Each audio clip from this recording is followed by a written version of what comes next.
Hi. அப்போ விஜய் டிவியில் ஏதோ ப்ரோக்ராம் இருக்குது போல். பிக் பாஸ் 9 உள்ள ஆட்களும் இருக்காங்க, 8 உள்ள ஆட்களும் இருக்காங்க. ஜாக்லின், ரயான், மஞ்சரி அந்த அவங்களும் இருக்காங்க. இந்த சைடு இவங்களும் இருக்காங்க. கனி அப்படிலாம் யாரையும் காங்கலாம். ஆனால் நிறைய பேர் இருக்காங்க, ஒரு கும்பலாக இருக்காங்க. அதனால தெரியல. விஜய் டிவியில் ஏதோ ப்ரோக்ராம் நடக்கிறதுன்னு நினைக்கிறேன். சூப்பர் சிங்கர் ஏதோ ஒன்று ஏதோ நடக்க போது அதுக்கு இருக்காங்க, நிறைய பேர் இருக்காங்க. இப்போ விஜய் டிவியில் ஒரு இது நடக்கும்போது இவங்களையும் கூடுவாங்கல்ல. இனியிപ്പോൾ என்னைக்கு இருக்குமோ கொண்டாட்டம் வைக்க போகிறாங்க தெரில. யார் நம்ம கான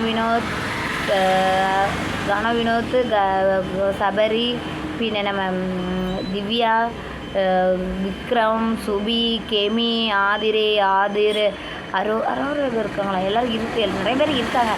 ஒரு ஹால் நிறைய இருக்காங்க. அப்போ ஏதோ ப்ரோக்ராம் நடக்கிறது விஜய் டிவியில். அப்போ எல்லோரும் கலந்துருக்காங்க. சூப்பராக இருக்குது. எல்லாத்தையும் பார்க்க கானா வினோத்தையும் நம்ம திவ்யாவும் செல்ஃபி எடுத்துடுறாங்க. வீட்டுக்குள்ள இருந்து எப்பவும் சண்டை போட்ட என்ன சொல்கிறது, பாம்பும் கீரியாக இருந்த ஆட்கள் இப்போ நல்லா ஃபோட்டோ எடுத்துடுறாங்க, ஜாலியாக இருக்காங்க. எல்லாருமே நல்லா தான் இருக்காங்க, சூப்பராக இருக்காங்க. பின்ன இந்த சைடு பார்த்தா நம்ம மஞ்சரி, ஜாக்லின், பின்ன அந்த பையன் பேர் என்ன குட்டி பையன் இருந்தானே, பாட்டெல்லாம் பாடுவானே, அப்புறம் அந்த பொண்ணு சாஜனா பெண்ணு அப்படின்னு நிறைய பேர், ரயான், அப்படி எல்லாருமே நிறைய அந்த சீசன் 8 உள்ளவே நிறைய பேர் இருக்காங்க. இந்த சைடு இருக்காங்க. என்ன ப்ரோக்ராம் வைப்பாங்களோ பார்க்கலாம். வரும்ல, வெளியே விஜய் டிவியில் வரும்ல, அப்படின்னு பார்த்துலாம். அப்போ ஒரு கொண்டாட்டம் நடந்துகிட்டு இருக்குது, சூப்பராக இருக்குது. ஆமாம், கொண்டாட்டம் வைப்பாங்களா இருக்கும் எல்லோரும் கூட்டி. ஆனால் இதில் கனி அப்படி யாருமே கனி, பிரஜன், சாண்ட்ரா, இப்போ அதுக்குள்ளே அந்த சைடு இருக்காங்களோன்னு தெரில. அது அப்படி இருக்குது. பின்ன பார்க்கலாம் என்ன இதுன்னு. ஆனால் சூப்பராக செல்ஃபிலாம் இருக்குது. ஆமாம், அமைத்து பொண்டாட்டி, அமைத்து பிள்ளை எல்லோரும் இருக்காங்க. பின்ன இந்த கோமாளி அதெல்லாம் வைப்பாங்கள்ல, காமெடி பண்ணுவாங்களா, அவங்களும் இருக்காங்க. எல்லாருமே அந்த ஹால் நிறைய பேர் இருக்காங்க.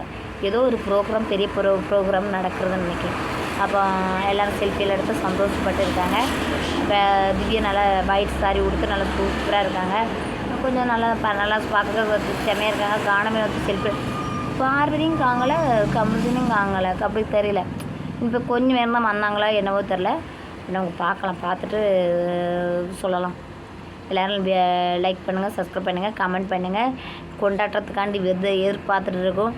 பின்ன இதுக்கு கூடி ஒன்று சொல்லிக்கிடுதுன்னு நினச்சேன். இந்த 50-50 ஷோ இருக்குல்ல, என்ன இது சும்மா எல்லோரும் சொல்லுவாங்க, ஐயோ பிக் பாஸில் தூக்கி சாப்பிட்றாங்க. அப்படிலாம் ஒரு தூக்கியும் சாப்பிட மாட்டாங்க, தூக்கி தலையில் போடவும் மாட்டாங்க. ஏன்னா அதுக்கு அந்த ஷோக்கு அதான் அழகு, இந்த ஷோக்கு இதான் அழகு. என்ன இவங்க சண்டை போட அங்கேயுமே பேசுவாங்க. அங்கன்னா என்ன வேணாலும் கத்தி எடுத்து ஒரு நாள் குத்திட்டு போயிடலாம். ரொம்ப ரொம்ப சண்டை போடுறாங்கங்க, ஒரு மாதிரி இருக்குது. எனக்கு நம்மளாம் பார்க்க தமிழ்நாட்டில் வரக்கு ஒரு கொஞ்சம் கூட வாய்ப்பு இல்லை. ஏன்னா அதே போல் சண்டை போடுறாங்க, அடிக்காங்க, பிடிக்காங்க, தள்ளி போடுதாங்க.